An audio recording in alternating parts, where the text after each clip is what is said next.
But welcome to our show. This is Trick or Treat. I am your host, Mike Mayone, and I see Joe Silky. Joe Silky, you're watching the show. That's great. Are you able to tell us if we're coming out with good video today? It looks a little weird. I'm not quite sure what's going on, but tell me if it looks a little weird today. I'm hoping everything is on a schedule and working well, and technology is not going to be too much of a problem. Okay, Joe says it looks great. Thank you, Joe. All right, well, it is time for us. We're going to have a great show today. We have Master Magician Peter Samelson with us today. It's going to be great. And we have, of course, before we even start, before I introduce Peter, we have a regular feature of our show. Of course, let's get it going.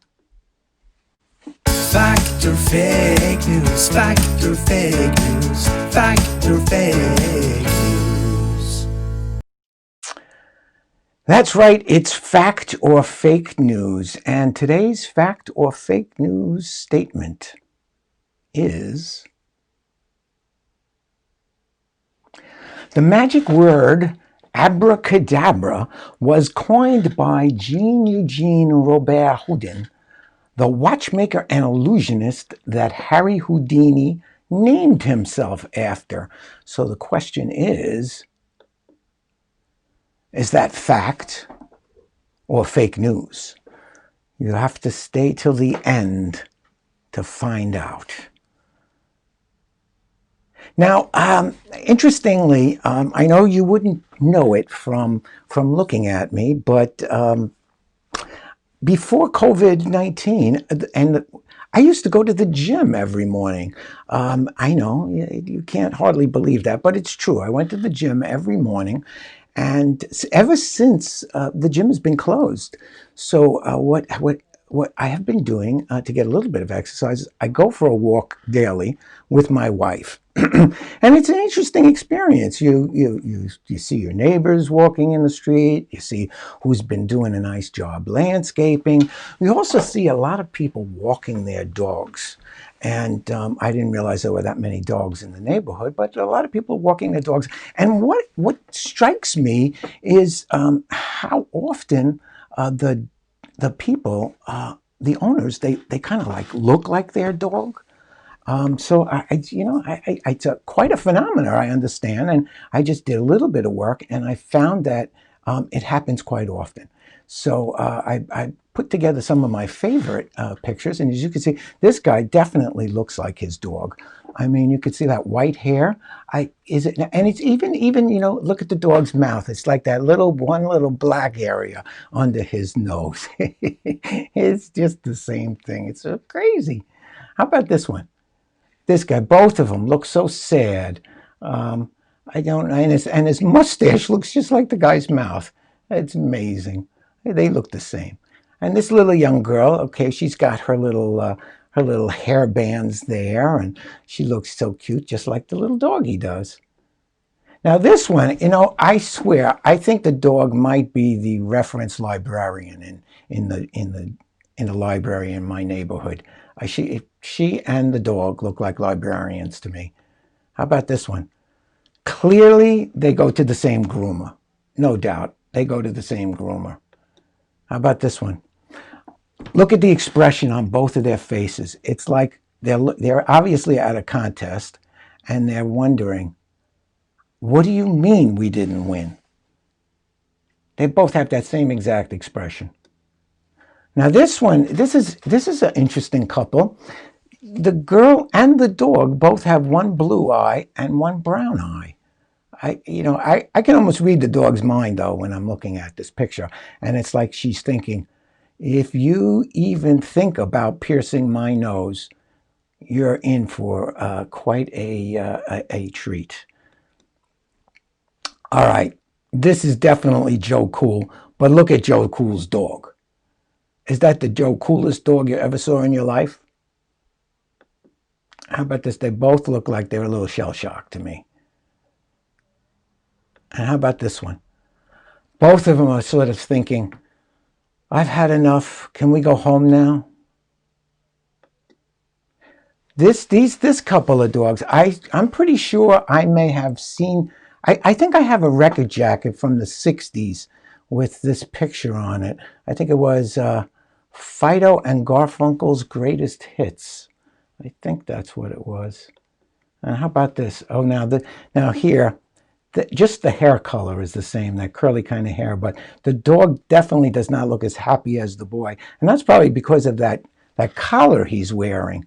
I mean, he must be thinking, wow, that is some collar. I don't want to be wearing that. You wouldn't look so good if you were wearing that collar. This is the wrinkly man and the wrinkly dog. And then this one, this is just not, that's just not fair. I think Peter would get upset with this picture. There's this, that's animal cruelty. It is. That's what that is. Anyway, as you can see, animals have a tendency pets have a tendency to look like their dog. It's a little phenomena there that I've noticed, and I thought I'd share that with you. Now, this is trick or treat, so I do have a little trick to share with you today, and it's going to use a deck of cards. And I'm just going to take some cards out of this deck. And let's see if I can get the cards I need for this trick. And I think that's the one, yeah. And we can do that one. And let's get one more here. Okay, I think I got 1, 2, 3, 4. Yeah, 5 cards. That's fine. Okay, let's take these cards out. Okay, good. Now I'm going to show you these 5 cards, and I'm going to ask you to just remember one of these cards. Okay, take a look. Have you just remember one? You got one in mind? Okay, that's great. Now, what I'm going to do is I am going to try and figure out which card you are thinking of, and I'm going to take it out of the pack. It's this one. I think it's this one. So, all right, just take a look at those cards. Did I remove the card that you were looking for? That you were thinking of? Yeah, I thought I did. Okay, great. Well, that's my little trick for trick or treat. Now, here's my treat. My treat is to introduce you to Master Magician Peter Samelson. I'm going to do it via this beautiful little intro.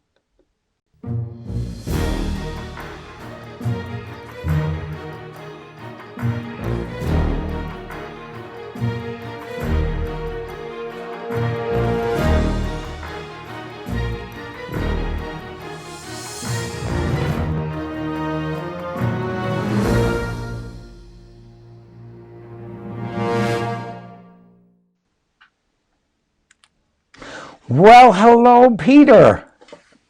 Good morning. Thank you so much for joining me today. I am so glad you're here. We are going to have a nice little chat. I'm so anxious to know about what you've been up to. First off, how are you? I'm good. Good. I'm very good. Yeah. Good. So things are well. I've been doing a lot of cooking and baking. Cooking and baking. Okay. Hey, I see Daryl Rose from England has joined us. Thank you, Daryl. I'm glad to see you, Daryl. I don't know. Have you ever met Daryl, Peter? I don't know if you've been to England. I know if you've been around the world. He's associated with the Magic Circle. Where have you been there? I have. I've lectured at the Magic Circle, and and traveled extensively throughout England and Great Britain. So it's been even the UK. Even the UK. Well, there you go. Those are 3 distinct definitions of different parts of that conglomeration. So yeah. It's true. And also, Eva May Nicole has joined us. Well, thank you and welcome.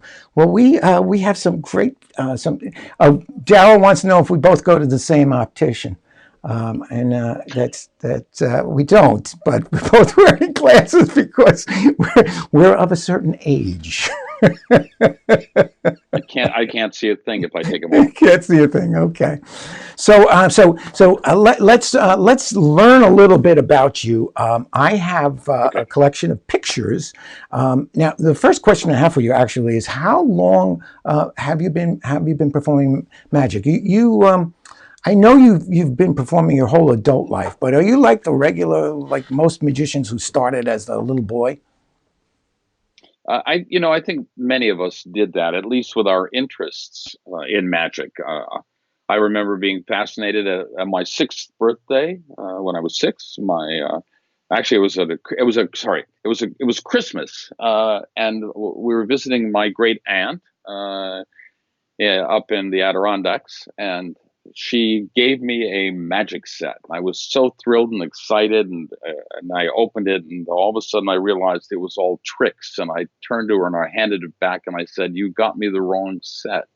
So I kind of lost serious interest until I was about 11 years old. I'd had a minor interest in that, but then there was a magician who came to our elementary school. As often happens, and there's a magician who performs for the assembly, and I remember specifically he did two things. He had a silk handkerchief that he rolled into a snake and tied it into a knot, and it untied itself. Oh, And then I remember he also had a pitcher of water, this little vase that he kept emptying out, and it kept refilling magically. And he'd go back, and there was more water in it. And I went home at that point and turned to my mom and I said, "So I understand this is all tricks. I'm 11 years old. I'm grown up. I'm wise. I know it's not real magic, but I'd really like to learn a little bit about it." So she had a friend. We were in Ann Arbor at the time. And she went to one of her friends, a college professor, and said, "Have you got any books on magic?" And he said, "Oh, I have a good one." So he gave her a copy of Modern Magic.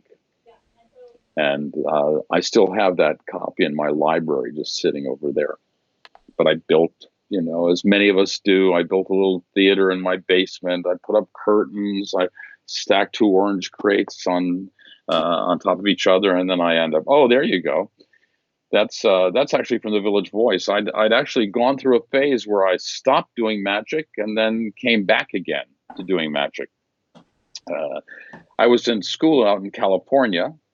It was tempestuous times, not quite as tempestuous in some ways as is today, but pretty intense. The war in Vietnam was roiling, and the draft was on, and people were being ripped from their lives and sent over to fight in Vietnam. And I really got fed up with magic. I really turned my back on it. As I said, that the government was doing a much better job of fooling people than I could. And so I gave it up.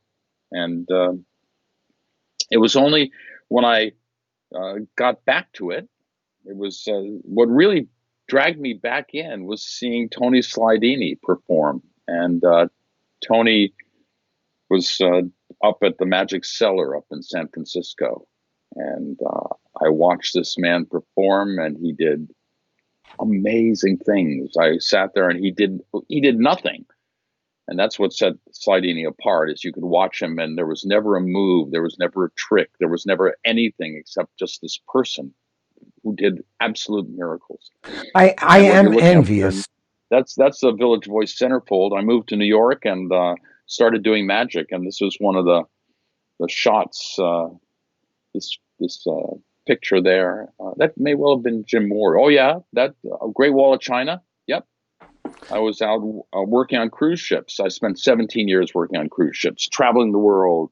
You know, I was working at the Magic Townhouse in New York City, and this was this famous place. This was sort of the one that started it all in New York at this point, and the Magic Townhouse with Dick and Dorothy, Dick Brooks and Dorothy Dietrich. Fabulous stuff, and I met all sorts of fabulous people there. It's the first time I met Penn and Teller. It was Asparagus Valley Cultural Society at the time, Oh yeah, and that's right. exactly. So moving right ahead from this sort of stuff, yeah, I've became fascinated with that. Went on, worked on cruise ships. Eventually, at the end of working on cruise ships and colleges for 17 years, and never seeing a season, never seeing springtime move into summer, or fall into winter, or summer into fall, I gave that all up for a while. I was sort of coming out of a personal tragedy of going through a divorce at the time, and I just turned to my agents. It was the Bramson agency, and I said, "I've scheduled to work this world cruise. You got to get me off. I can't go. I got to not go." And so I started that little article you had there. I'd started a company in New Jersey with a partner, and we went into digital video, and we were making commercials and interactive CDs and DVDs and websites for corporate clients. And I was consulting at the time. And just as that was getting started, I got a call from Michael Chout. Peter, Oh, yes. you realize that there are no magic venues in New York. I went, yeah, I know. Magic Townhouse is closed. Mostly Magic is gone. And so Michael said, "Hey, how about starting Monday Night Magic?" I went, "Talk to me about it." We talked about it, and he said, "Have you got anybody else to recommend?" And I said, "Yeah, my buddy Jamie Swiss would be a great addition to this." And he called Jamie, and Jamie said, "So are you interested in this being, you interested in putting your friends on and making money, or you want this to be quality? You want this to be good?" Michael went, "Oh no, I want this to be good." Jamie said, "Oh, okay, all right," and he recommended Todd Robbins. So it was myself and Todd Robbins and Jamie and Swiss and Frank Brentz, and the five of us started Monday Night Magic. And all that time, I was running this company Envision that happened here. Now, when you left Magic, you said you left Magic for a while. Before you started this company, this was the company you started was after you were doing cruise ships. What did you do when you left Magic? I guess that was during the late 60s. I was in college. Oh, you're in college. I was in college at the time. Yep. But you just lost interest in Magic at that point, and then Sly Dini brought you back. Yeah, it was really this sense. It wasn't just losing interest in Magic. My feeling was that Magic had no meaning, that it was irrelevant in a world in which people were dying and tragedies were happening, and there was a war going on. As I said, in many ways, it's like today, where you've got a pandemic, and you've got, at this point now, the U.S. is in turmoil, with the cities in uproar for good reason, And the question for me always is Magic just about entertainment? Is it just to make people forget about things? Is that what we're doing? Or is it for us to think about things, to think more about things? I always wanted people to not walk away going, "Hey, that was great Magic. I have no idea how he did that." And I like not knowing how things work. I don't want that in this world. I want people to understand more about the world, not less about the world. Beautiful. Now you haven't only written things that have appeared in magazines. You've also been the subject of a lot of stories, and this was a great Genie cover that came out a few years ago. It's just that was my second Genie cover. I'm honored to have been on the cover of Genie 2 times, and this is the most recent one, and it's I'm thrilled to have been honored with that opportunity. I don't know who did the cover, but it's fantastic. It's a really great cover. And they've had some great covers of Genie, and Magic Magazine had some wonderful covers as well. But this one's particularly fun. Now you've also done something other than just perform magic, and I had no idea. So why don't you tell me what this is all about? So Leap of Faith was a fabulous movie. That was hilarious and touching and moving, and they decided they wanted to try and make it into a Broadway musical. And Raul Esparza played the lead role of the faith healer in this, and he was actually quite magnificent in this. So this is part of the design phase of my life, which has lasted a long time. You had a picture up there a little while ago of the three of guys standing around a woman who was hanging, and this was for a movie called Whispers in the Dark.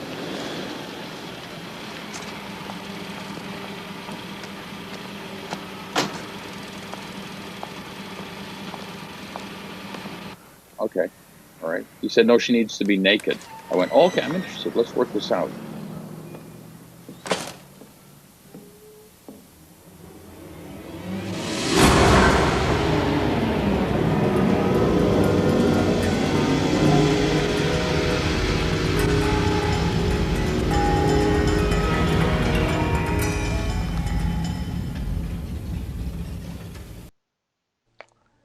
So there's the picture of the team that made that happen.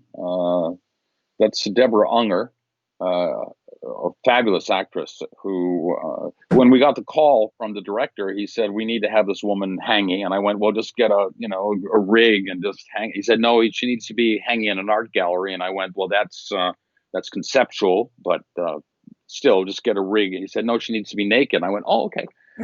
Now you're talking my language here. So let's talk about this. So at the time, my buddy Hal Myers, and you can see Hal is in the back there.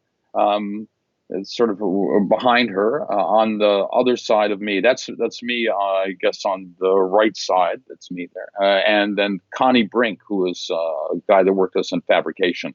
So we need to figure out a way for a woman to be not wearing a harness and still be hung. And the director said, can she stand on a mirror or something? And we looked back at him and went, well, you work on the directing. We'll work on figuring out how to make this work. And they were thrilled with us. This went on, and Hal and I did a bunch of different things. This is Hal Myers, worked under the name of Damien. He recently did a lecture for the Society of American Magicians. Great performer and a really clever fella. As I said, we did a lot of corporate work together. We designed for a lot of different situations, and this was one of the things we did. We were just talking last night about this, and we did a thing for Kraft salad dressings where I was the right hand and he was the left hand. And we made all this stuff happen in there. We did this movie together. We did a movie called What About Bob?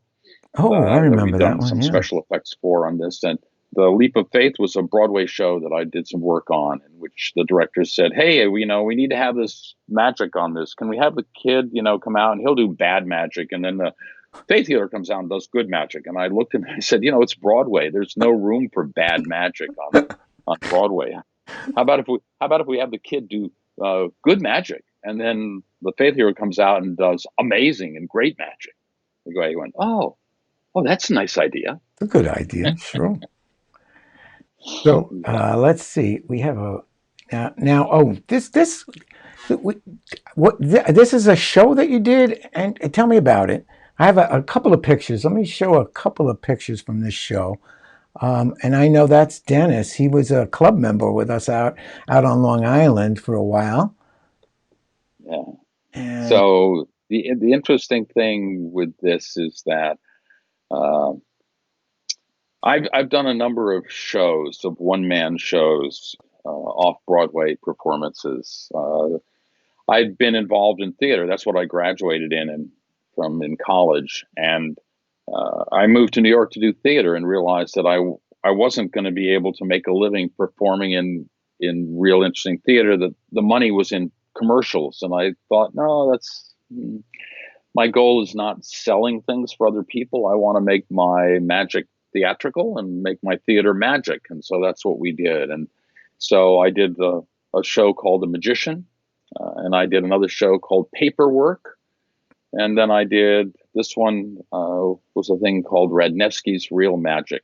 And I teamed up with a group called the Talking Band, which was an amazing and wonderful avant-garde theater group. They came out of Joseph Chaikin's The Open Theater, and they've been highlighted in the New York Times. And they're just a fabulous group. And they're still working together and still doing amazing and wonderful performances. But I first saw them in a show called Work Song, based on a Studs Terkel book called Working. It's stories of ordinary people's lives and working lives. And I went up to them afterwards and I said, if there's ever a time that you need help creating illusions for the theater or anything along these lines, let me know.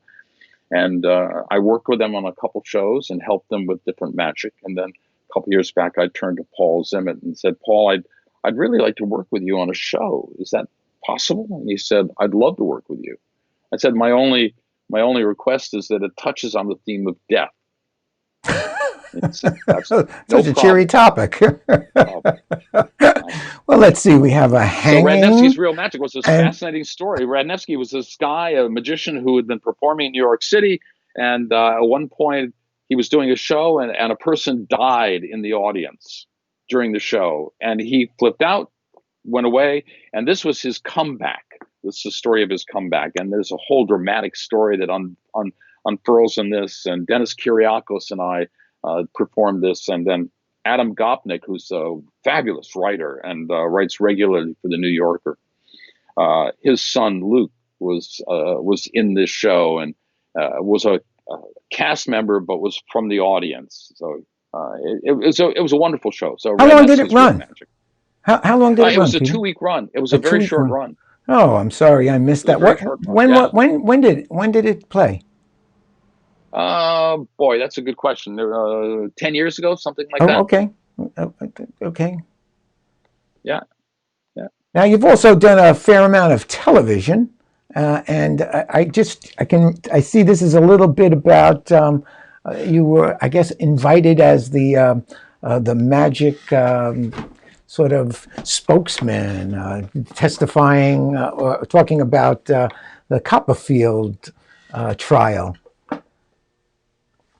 There have been, the television appearances go all the way back to the 70s when Jack Adams and I and Michael Albright were hired to work for Revlon, and we started doing TV appearances as part of that, and it's continued throughout the time. At Monday Night Magic, we were queried when The Masked Magician was coming out. There was all sorts of stuff that, people were talking about exposure, and so what you had up there was during the Copperfield trial, they brought on a number of different magicians to try and talk about magic and the dangers and the risks of magic, and it became topical. So What do magicians think about this? You think, is Copperfield guilty? What is going on? So this was a thing. And so I talked about risk, and I did a piece called The Phoenix, a napkin that gets burned and restored. So that's a beautiful piece that you teach in your lecture, if I'm not mistaken. I do teach that in my lecture. Exactly. Yeah. Exactly. Talking about you have you not only lecture, you also have products that you have presented to the magic community. This is one of them. Yeah. And there's a soft pitch. Thank you very much. So Bill Abbott came to me a couple of years ago, and he said, "So are you ever going to put anything on the market?" And I said, "Well, Bill, these are pieces that I'm doing." He said, "What? You're gonna die? Never publish them?" I went, "Oh man, that's harsh. That's gruesome." So Bill convinced me to put out a couple of things, and so we put out 3 things. We put out the Heartstrings, which is the thread piece, which I'm actually going to be performing elsewhere later today, I think. Oh. And then I put out the Phoenix, was the other one that I put out, and then there's another one which is Invasion of the Body Snatchers, which is the last of the trio that went out there. Now I'm currently working on a republication of a book I published called Theatrical Close-Up many years ago, and Richard Kaufman has asked if he could republish that with new material and new editions. Oh, I look forward to seeing that. So I'm in the course of working on that, and if Richard is watching, I am working on it, Richard. I promise you I'm working on it. Between his show and his interview, I guess he's going to work on. Now, you said you're going to be performing later on this afternoon. So is that a live performance, or are you going to be online? Well, how is this going to work? Things are very different now. Hopefully I'll still be alive at that point, but yes. But all of our performances these days have sort of taken on an unusual cast where we're doing the Zoom shows, or we're doing, this is the equivalent of doing performances on television. So I think, in many ways, these these years of having done television performances have sort of prepared me to be able to do these shows pretty easily. The material comes up, but I miss the live performances, man. But things are going to change. Yeah. We'll be back doing those. The question is our material going to change, and how drastically is that going to happen? Are we going to have to work in face masks, or are we going to have to work in gloves? Can we borrow things from an audience? Would somebody willingly lend me? Oh, yeah, here you go. Oh, you didn't know about this one. I'm sorry. I slipped it in last night. We were Yeah. talking about you being a lecturer, and this is, in fact, a picture of you lecturing at Hinckley's Cape Cod conclave, I believe, Yeah, that may well be. Yeah. years back. Oh my. Yeah. Oh my. Yes. Now, So there's Monday Night Magic, and yeah. that's with Michael Chow, Jamie Ian Swiss, Todd Robbins, and Frank Brentz. We really have had this great fortune to be able to. We're currently at the Players Theater, which is when we're running, and hopefully we'll be back there sometime. They're going to be closed at least through July. We don't know what's going on with our show. We have a weekly email address. If you go to MondayNightMagic.com, you can sign up for an emailer. Many of our readers, we get a once a week email for that. You also get, if you sign up for the email, you get a 2-for-1 ticket free. So that means you can come and bring somebody to the next live show, buy a ticket and bring somebody free with you. It's a great thing to have happen. Here's the group. Yeah. Now, I That's am Franklin. curious. Have you guys been talking about when you open, what the theater is going to look like? I mean, 6 feet apart. I saw it yesterday, I guess it was, a theater where it was like a concert hall, and I don't know if it was just an envisioned thing that somebody did where they removed seats so that the seats were like 6 feet apart. They'd have a couple together because obviously you might have you might be accompanied by a spouse who you're living with Family anyway. groups. What Yeah. what have you guys been thinking about? I mean, we have the Parlor of Mystery. We only have 45 seats. If we were to go at half that and separate the people, I don't think that the formula would work out for economically. What's the thinking at Monday Night Magic?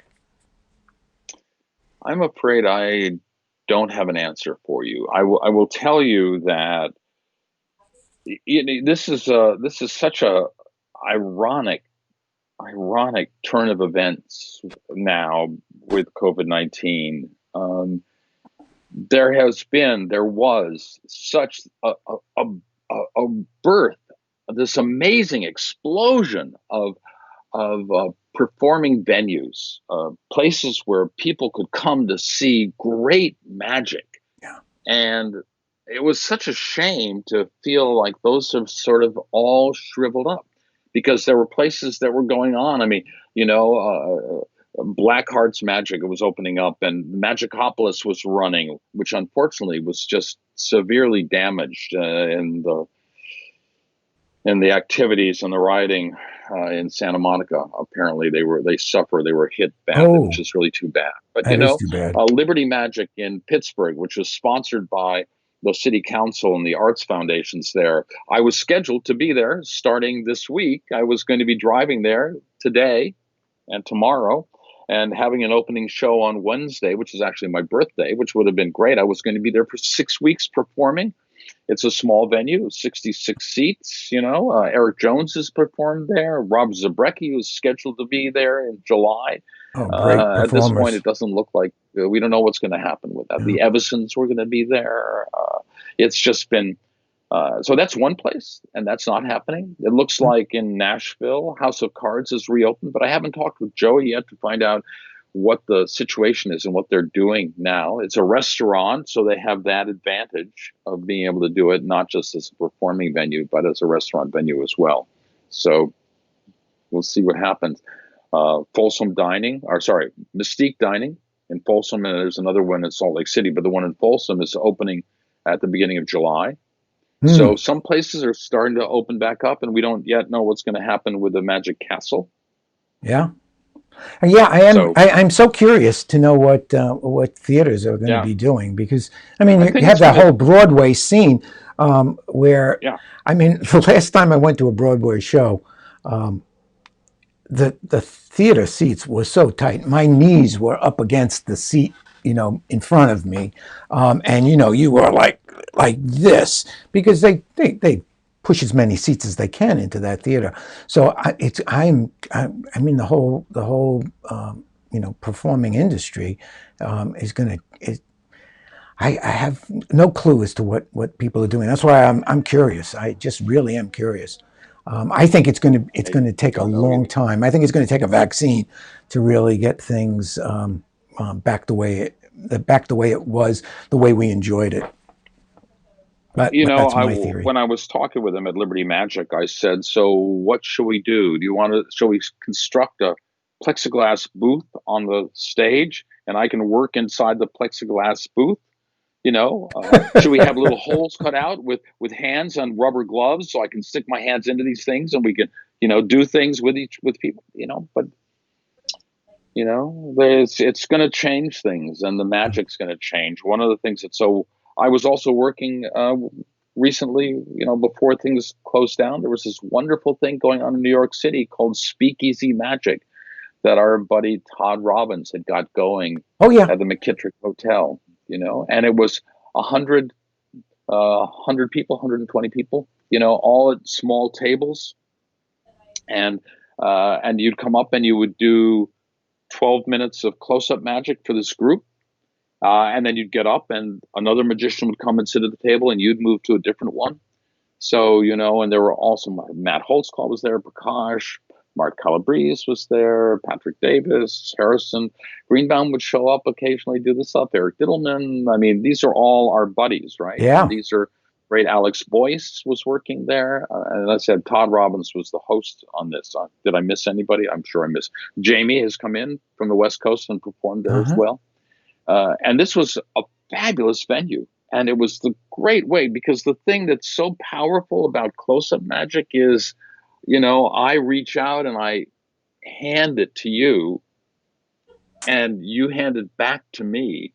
And we're in this shared space. We're in this environment where the reality is intensified because it's so close and personal, Yeah. So what happens now when we can't be that close? Yeah. We'll There's going to be find the some ways to changes. make these things work. Yeah, So it's a real challenge. It's a real challenge. Before we move on from the Monday Night Magic, Daryl Rose has a question, and he yeah, says he asks, besides himself, who's the favorite guest magician you've had on Monday Night Magic? well, that's Mr. Rose, of course. Of course, of course. And I mean, we've had remarkable folks. What people would come in from out of town, and oftentimes, for example, we missed Vectors this year, and yeah, everybody who came in through Vectors, almost always, we had these amazing folks that would come in. Our buddy, Boris Wilde would come in, and would come through, and Daryl came through, and Martin Cox came through, and I mean, all these amazing, amazing people from Great Britain and France and Europe would come in. We had great Japanese performers as well, Spanish performers that would come in. Uh, yeah, I know.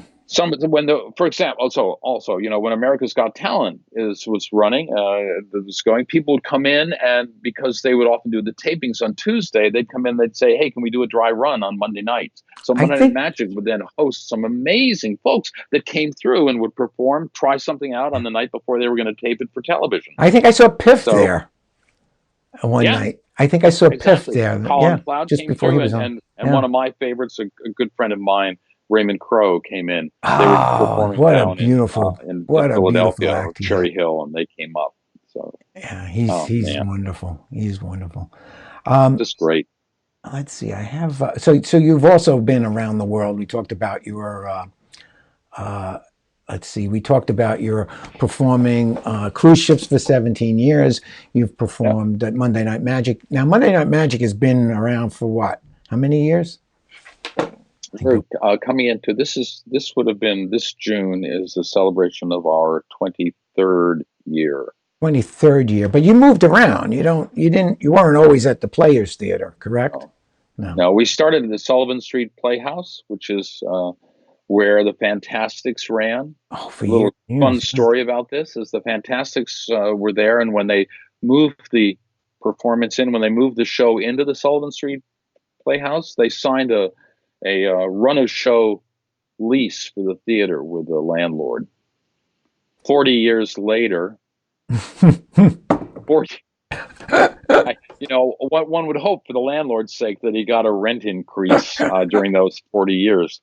But man, 40 years, what a run. So Yeah, we've been in 6 different theaters. 6 different theaters, okay.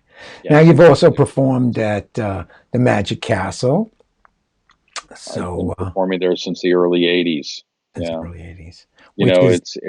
It holds such great memories. Di Vernon coming in and watching performances and sitting, and now Howard Hamburg comes in and sits and watches the way the professor used to. It was just it's a delight that's been there.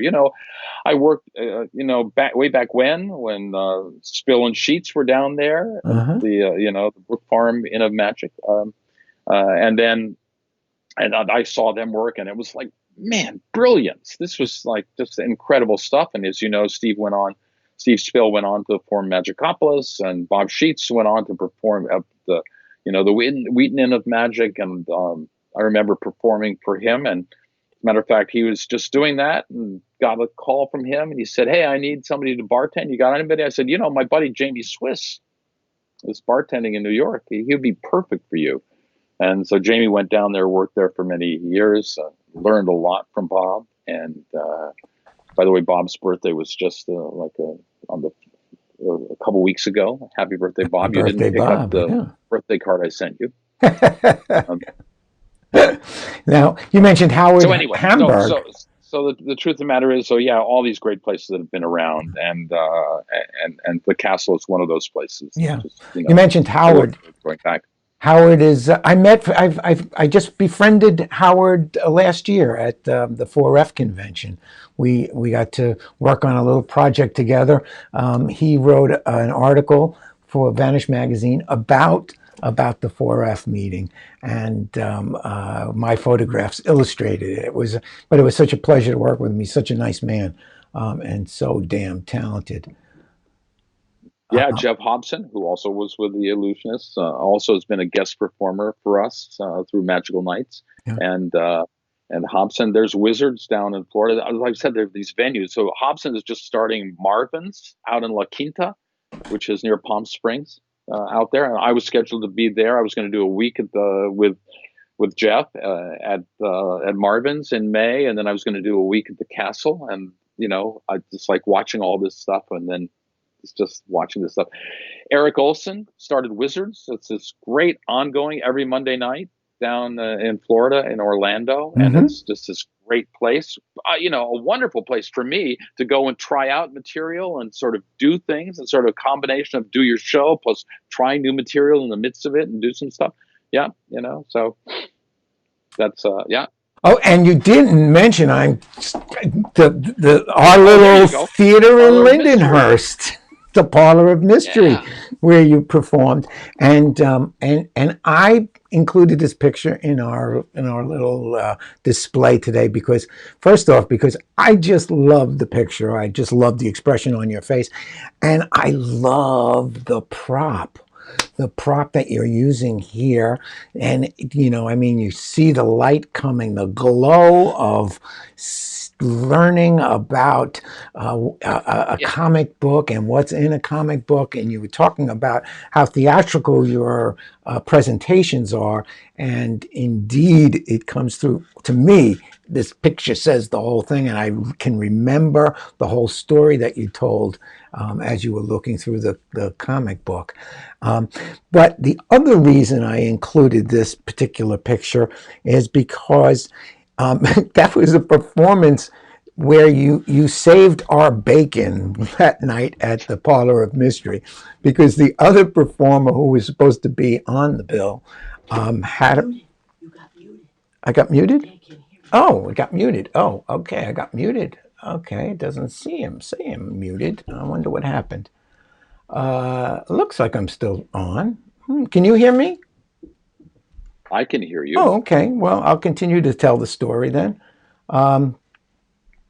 It doesn't look like I'm muted. My wife came in to say I'm muted. Hopefully, that's only a temporary condition. And Wishful thinking. yeah. Oh, Joe Suki says I'm fine. Thank you, Joe. Okay.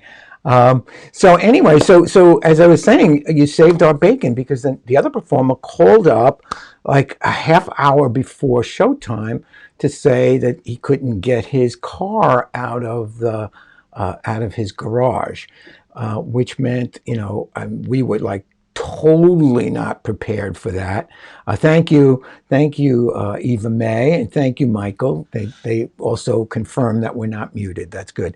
And I was just amazed I'm sitting there sweating bullets, and I told you the story, and it was like no problem, and you just went into your bag of tricks. You need another 45 minutes? Yeah. Sure. Okay. No problem. Which was such a joy and such a relief. I must admit, we were ready to cry, and as I said, you saved our bacon that night. Oh, heavens, no, no, no. I mean, you learn out working ships. It's one of those great ships are an amazing education. I mean, you have to be able to ready to do two 45-minute sets on your own, plus an additional 15 or 20. These days, I'm only doing for Rich Block. I've only been doing the close-up shows on Crystal, which I was supposed to be doing that when this all came down. We were in Europe at the beginning of January, and we came back. And then I did a week of shows in California, and Karen and I were meant to be going to join a ship in Singapore, picking up the ship in Singapore and sailing to Thailand and Cambodia, and then Vietnam, and then eventually Hong Kong. And we looked at each other, and this was at the end of January, and we went, we don't think this is a smart thing to do. We're not going to go do this. So we canceled that cruise, which was supposed to begin March 1st in Singapore.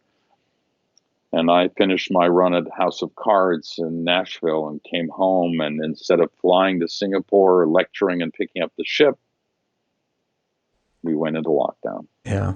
Well, it was probably a good idea not to get on that ship. Did that ship sail? They changed the itinerary several times, and then at the last minute, they didn't sail. They didn't sail. Okay. Well, we're scheduled to be back on there next year. We'll see. Yeah. We'll see what happens. Okay. Well, all those changes in your schedule, that's probably Richard Kaufman's fault. This whole thing is because he wants you to finish that book. Yeah, I know. I'm going to end the inspiration. With this picture, because this is it's one of your signature pieces, and before thank you for sending a tape of this, and we're going to end our show with a bit of you doing this. But before we do that, it is time for Trick or Treat, and I think we have to have both trick and a treat. A trick and a treat. Okay, so I'm going to get out of here for a moment and let you have the stage. Okay, so I thought that I would do something simple for you today, and a little talk about things. So, if I were to, I'm going to come up and hopefully you can see me here. So if I were to take a coin like this and give it a little squeeze like that, and give it a little wave like that, it would disappear absolutely and completely. But if I give it a little snap, it'll come back again, just like that. And this is what looks like magic to most people. But if you were to follow a magician or see this as a magician sees it, you'd see it in slow motion. And you'd also see it as a magician sees it, because we never grow up. We're still children. So you see that we always play with things. So if I were to show you a coin like this and give it a little squeeze like that and crumble it up into pieces, it becomes dust. It becomes this little dust. And if I take that little dust and I ball it up, this little ball of dust, I can toss it in the air. And you can see it right there. Yeah. Yeah. If you look really close, you can actually see it. And you can break it apart into pieces just like that, stretch it out to a thin wire like that. Take that wire just like this and toss it in the air. You can grab it and then pass your hand over it like this, and the coin comes back again. And that's what looks like magic. Here, you might want to try it. No, okay, no, all right. So it's a little piece that I do. It's called the mimetic slow-mo, and if you guys, the magicians and you, not the general muggles out there, I don't want to disappoint you by showing you how it works, but if magicians would like to learn that, drop me an email. Oh, okay. And I'll send you a link to teach you how that works. A trick and a treat for sure. All right, I already have my email drafted already, so it's gonna go out as soon as the interview is over. So now the email's real simple. Just in case people, I was going to ask you, what is the email? Spell my name right. So the email is really simple. It's P Samelson. There's no U in my name. As I like to say, there's no room for you in my name. Oh. So P Samelson at mac.com, at gmail.com, at AOL.com, at iCloud.com, at me.com, just about anywhere. P Samelson at Gmail works really well.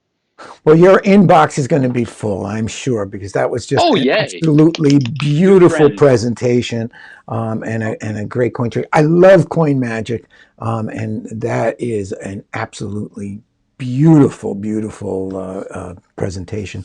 Now, and if you're a magician, you can do it with social distancing, and it means that if you only have one coin with you, a $50, and you've got somebody who would like to see some magic, whether they be young or old, doesn't matter, even a small group of people, since we're not in big groups anymore, you can do this anytime, any place, over the video or in person. Well, thank you so much for sharing that with our audience. My pleasure. And thank you for coming tonight. Joe Silky, by the way, said, "Holy cow!" Joe has been watching the show, and he said, "Holy cow!"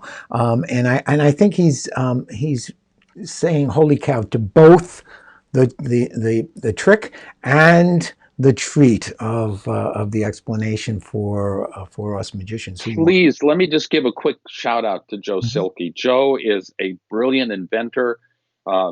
In the early days when I was working on I had a one-man stage show. I toured forever with this thing. It was called Standing Up and Looking Ahead. I toured with it for years in colleges and universities. It was a 2-hour show in 3 acts, one man. It was crazy to do this, but Joe and his buddy at the time, Steve Patella, the two of them built and invented and created some amazingly wonderful props for me. Big shout out. I love you, Joe. Thank you so much for everything you've always done. It's just been, you're amazing. He is an amazing guy. He is an amazing guy, and he is one of the founders of the Parlor of Mystery, and a true friend for many years for me as well. So with that, and as I said, thank you so much for joining us today.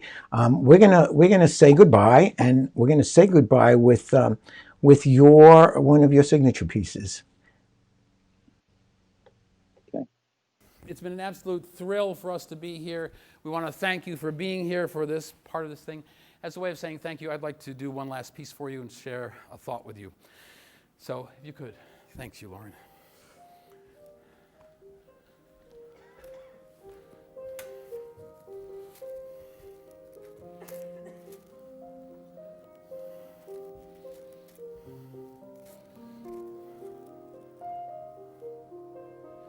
As you go through life, at some point you'll find that you may lose some money. It happens. some point, you may find you lose a possession, like a ring. Hopefully you get it back as quickly as you did this evening. Sometimes we make friends. Drew, Megan, thank you so much. Sometimes we lose friends.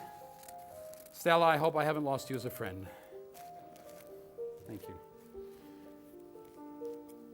But there's one thing that nobody can take from us.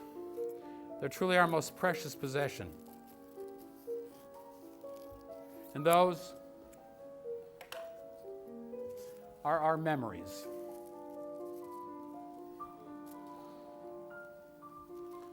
And as a way of saying thank you, I'd like to share with you one of my most precious memories. When I was a child, I used to go exploring through the house. And in my father's study, with all his mathematics and physics books, was something that always caught my eye. For on his desk, there was a paperweight. It was made out of glass so that you could see through it. And it was filled with water.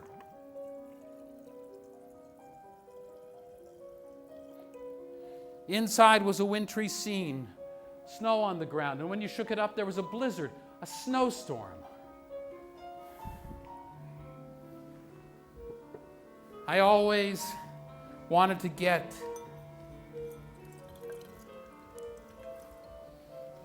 inside.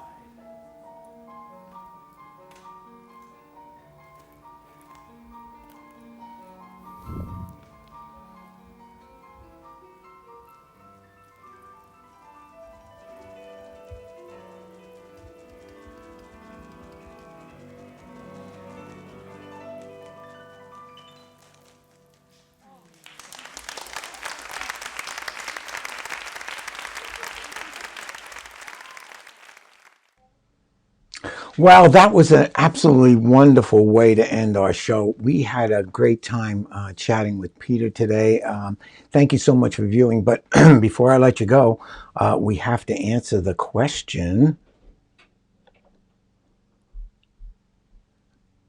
And that is this fact or fake news? The magic word abracadabra was coined by Jean Eugene Robert Houdin, the watchmaker and illusionist that Harry Houdini named himself after.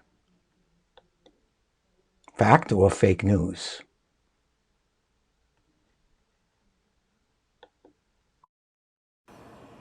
That is fake news. Totally fake. It's nothing but fake news. And that, of course, was an impression of Arnold Schwarzenegger, which was prepared for us by John Santo, who is a fabulous impressionist who will be on one of our shows in the future. And I hope he brings his whole cast of characters with him. So that's the end of our show. I hope you enjoyed it. If you did enjoy it, even if you didn't enjoy it, come and watch again and share it with your friends and your family, and come back next week. We're going to have another fine show. With that, we say good afternoon.